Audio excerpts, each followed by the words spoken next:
Hello my queens, welcome back to my channel. My name is Amy and I am a part-time makeup artist that specializes in those of us who are over 40, over 50, and potentially over 60 and beyond. I've heard the struggles, I deal with the struggles every day of what it's like to work with skin that is changing due to a variety of reasons. And so my goal here is to hopefully share some information with you guys that is not sponsored and is not supported by any of the brands. This is all me. So if that sounds like something you'd be interested in, I'd greatly appreciate it if you would follow along and subscribe if you feel you get some value out of this. I'm also open to any feedback y'all have because I am still new at this. I am over 50, so this has not been obviously my full-time gig. I do have a full-time corporate career, but I just absolutely love the beauty industry, all things beauty. And I got certified as a makeup artist here in the state of Texas back in 2020. Today I want to talk about blush. I had a couple of people ask me about blush placement and what brushes or tools to use when you're putting on blush. So I thought I would give you insights based on what I've learned, what I continue to learn, because we should never stop learning. But along the way, I also want to bring you guys with me as I try out a new to me foundation.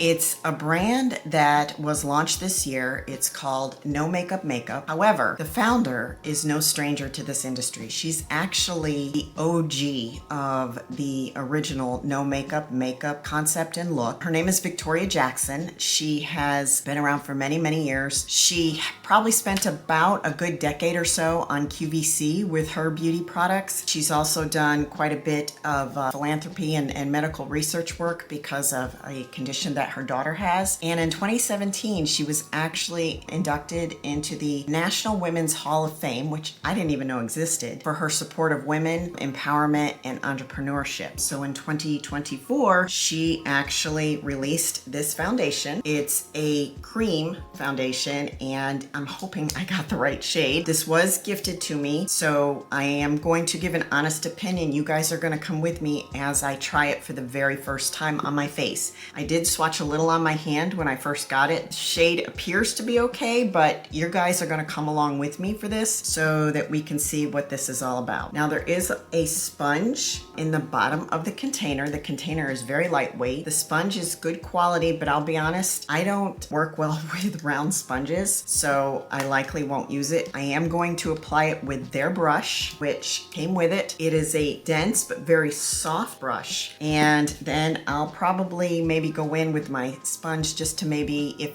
there's a few areas that might need a little more coverage. The whole thing is to let your natural radiance shine through. I do have hyperpigmentation on this side. I don't know if you guys can see it, but it's there. I've already done my concealer and I've done a little bit of underpainting with a very light shade of contour just where I wanted to create more shadow and angles on my face. What I'm gonna do is I'm gonna load up this brush with some of this foundation and we're gonna go in and start applying. And it says to buff and blend for the application. I will tell you from what I'm seeing in the mirror right now, it is going on really nicely. And this is just a very thin layer. So I just want to make sure I'm getting this right. I'm going up in the ears because I have my hair down today and I don't want stark difference in my face and neck in regards to color. So I'm just going to bring it down over my nose. So far I've not had to go back into the pan. So we'll see how far this stretches. Everyone, if you had celebrated Thanksgiving, that you had a good day with your family and loved ones. We had quite the crew over here because we had all our kids and their significant others and then a few extra relatives. So it was a full house. I don't think everybody left until around 10:30 at night, which, you know, that can be a long day, but it was fun. It was fun. We played some games, ate way too much, of course, as we always do on this holiday. I'm just gonna bring it down. My neck blends in. Now the shade, I will say, I think it's perfect. It's not too yellow. It is more of that neutral shade, which is what I am, right? Now it's not fully covering up my hyperpigmentation, but that's okay because it's Saturday and I'm just gonna take it chill today. One of my daughters and I are probably, we're gonna go get our nails done for Christmas. We only go like once a month to get them done. So time we get them done again, it'll be time for New Year's. Just kind of lightly, very lightly, just kind of buffing this in, buffing and tapping. See how it gets those lines in my forehead.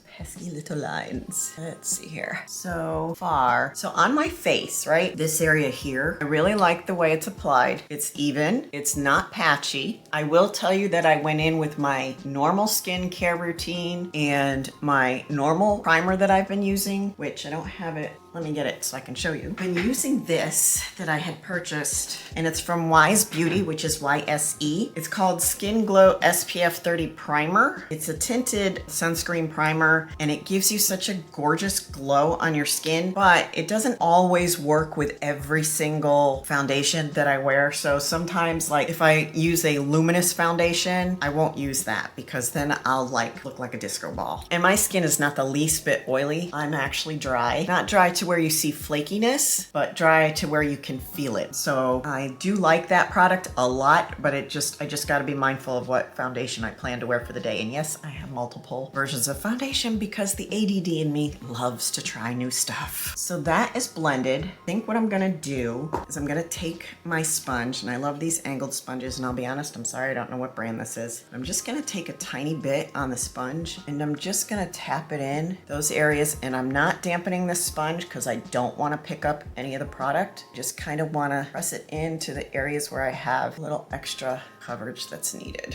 And then you can even also take this dry sponge and just kind of press in your foundation just to really make sure that it's in there, it's set, it's not just sitting on the surface of your skin. I'll be honest, it's rare that I use a damp beauty blender. Most of the time I use it dry. There's a brand I'll show you guys in another video that is actually designed to be used dry, which I really like as well. This one's a little stiff. I tend to like my sponges to be a little more pliable. Now, here's the thing that I'm seeing. I don't know if you guys are gonna be able to see this. I have some texture on my forehead.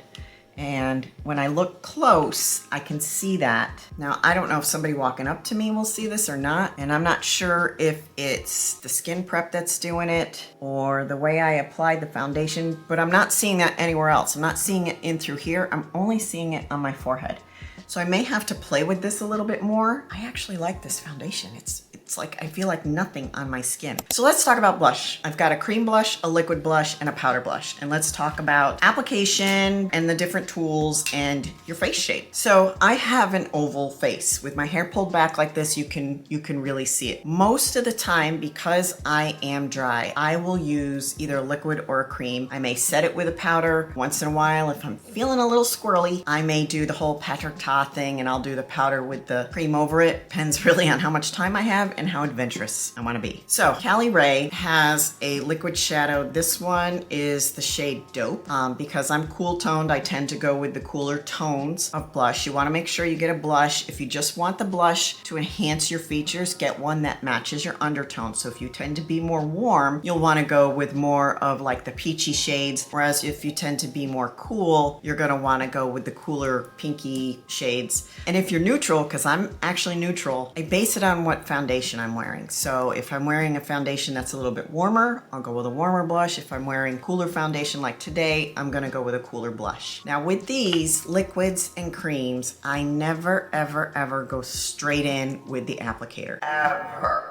I'll usually put it on the back of my hand. So like for this one, I'm gonna go on the back of my hand. Or if it's powder, I'll go in with the brush, but then I'll tap the brush on the back of my hand just to kind of work that blush in. This one here is a helium brush, right? One of my favorites that I've told you guys about before. This one is fluffy and it's also angled. And see, it's got give to it. If you own the Refer brushes, those are natural hair brushes. Those are great for powder products as well. This one here is the Golden Triangle 962 Slanted Blusher. So this is excellent, excellent for powders. You want to keep tool that you're using for a powder blush light and fluffy and not as dense. The opposite for creams and liquids, this is one of my favorite brushes or tools for blush, and that's the BK Beauty 109. The reason why I like it, it's definitely denser. It does still have some give to it, but not as much give as this one here, right? And plus this one's taller. So when you look at the brush head, you're gonna get more fluff and more bristles on the larger, fluffier brush than you would on this dense one because it's much more packed in. I just feel like this one here is like the perfect density for a cream or liquid blush. So I will literally literally, and this has been drying on my hand a little bit, so hopefully we can get this right. Now, with being an oval face, what I want to do for me is I don't want to concentrate on the apple. I actually want to go up in a diagonal movement. Let me get a mirror so I can see what I'm doing. So I kind of try to gauge it, like if I'm looking straight ahead, where's the pupil of my eye? Because I want to kind of go from like halfway through of the pupil and upward. So I'm taking this and I'm just going to go in this motion. And it's habit for me, guys. I don't tend to brush because I don't want to mess with the makeup underneath, right? I don't want to mess with that foundation. I don't want to move anything. So most of the time I am doing what they call that stippling motion or the tapping motion. I just get a little more because I had let it dry out, and we're gonna just work it in, and I'm coming up to the corner of my eye to give me that more lifted look. Now, when I try out the cream blush, I'm gonna use the same brush. Just gonna clean it off. I always keep a little towel on my lap or on my vanity so I can wipe off my brushes, so I can use the same brush and not dirty a new one. So this one was one of the samples from Westman Atelier. I had not tried their products before, so I wanted to try this one. This one's called Baby Cheeks, and I swatched it on my hand earlier. Go in on the brush, and you can even put this on the back of your hand and then work it into the brush. Again, I'm gonna start that halfway pupil point. I can feel the top part of my cheekbone right here, like my orbital bone. So I'm just gonna work it in, and it's just given that nice, soft, natural lift to my cheeks. I don't need to get all crazy on a Saturday, right? Much as I love to play with makeup, I wanna be walking around on a Saturday, casual in sweats, and I gotta show you guys this sweatshirt. It's super cute. Found this little sweatsuit on Schmick Schmack, as Glam Life Guru would say. Gotta find my own word. But I have found, I don't know about you guys, I don't know if you've ordered anything from them, but I have found I've actually had good luck with quality for the stuff that I have ordered as far as clothing wise. We're gonna get into powder blush in just a second, but let me show you this sweatshirt. I just thought it was cute. It says, "Nope, not today." And it came with just black sweatpants that have pockets, and it's so freaking soft.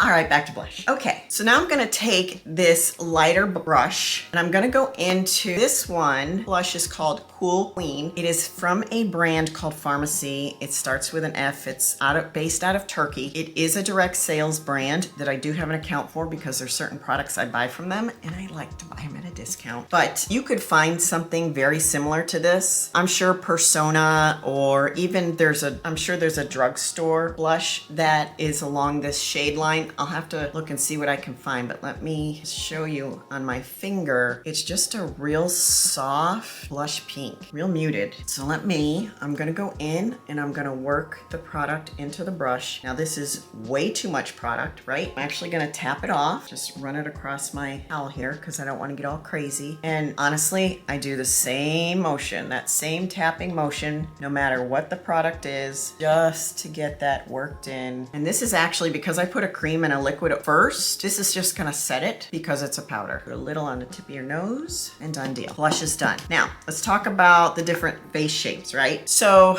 rectangular faces. Think of Angelina Jolie, right? They tend to have very strong jawline, and you wanna kind of diffuse that strong jawline. They have strong forehead. So what you would do is you would still come up at an angle, but you want to concentrate some of that color here in the apple, but make it soft. So you're doing the bulk of the application on the apple of the cheek and then working it up, but just making sure that it's a soft application. Now your round faces, you want to create the angles, right? So what you want to do is you want to actually come up higher and more along this temple, not so much necessarily too close inside, but bringing it up to kind of give you more of that angle. Now, like for me, because I'm oval, which is, very close to that round shape, I only tend to go towards the edge of my eye, whereas you're round, you're probably going to want to come right up in through here in the temple. And then your triangle shape, which means you have kind of a narrow forehead, but a stronger jawline. There is a technique that I've been hearing about. I haven't seen it. It's called the boyfriend blush technique. I guess Hailey Bieber made it popular or whatever. Kind of want to follow those guidelines, but you want to come more straight across rather than at an angle, right? Because you want to give more width to that forehead, but less width to the jawline. So you would come in more along this line here, right? You could even get like real close to under the eye. Now, setting blush, or if it's patchy, it could be a couple of things, right? It could have been what you laid down underneath it. So if you don't have the right skin prep, or maybe you powdered and you put too much powder. If you tend to be dry, I would not recommend necessarily you put a powder down. If you do, you want to do it very lightly. But if you're oily, you're definitely going to need some sort of powder depending on the kind of blush that you're going to be wearing, because you don't want it to break down during the day, and you don't want it to look patchy, and you don't want to look greasy, right? Powder used is dependent on your preferences. I like to choose things that are super, super light. Busy Art makes an excellent, very super light translucent powder. RMS makes one as well. Not her new water powder. It's a different powder. I don't have the name in front of me, but again, super light. Like you sprinkle a little in the cap and like it could just puff and disappear into the air. As far as pressed powders, you know, I would use something that is, again, super lightweight. You don't want to press too much into this particular area because you might end up with little patches that don't look correct. And then, you know, make sure you got a decent quality blush. Sometimes the quality is not that great, and that's why you're getting that patchiness. Or, as much as some of us women hate to admit this, I am one of them, may have to dermaplane or use one of those small razors on your face every few weeks, just to give your face the advantage of having that nice smooth plane or canvas to be able to apply your makeup to. I notice the difference. The number one place that you notice the difference right away is your eyebrows, right? I need to have mine done. So this part right here is makeup's not adhering to it because to go have them waxed. So it is what it is, right? Because it's a biatch to be beautiful if that's what you want to do. Anyway,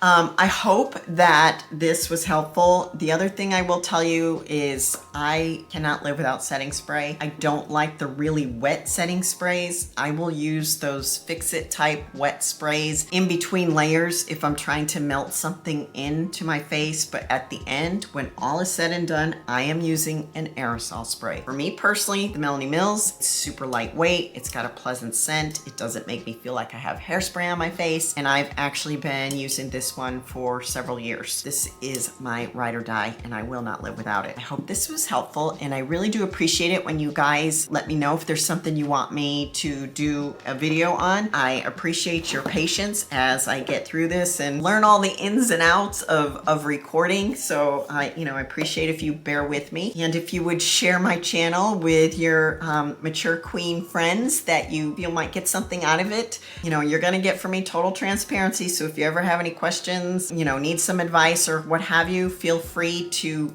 reach out to me. It is me on the other end. I also have a blog that's on my website, so you can check out the link to my blog. And I am working on resurrecting my newsletter. I'm just working on different topics and how short or long we're gonna have the newsletter, and how many times a month I'm gonna send it out. We'll probably start out with maybe once a month, but I need to get into a regular cadence of those sorts of things. So if there's anything else y'all want to learn about, it doesn't necessarily have to be makeup. There's a video I want to do that talks about all the issues that we have with our eyes as we're aging, not only just with eye makeup, but with watery eyes and loss of volume and all that other fun stuff, because I've learned a lot over the last year or so, just dealing with my own issues. I appreciate you, and I hope you have a fantastic weekend, and I will see you the next time.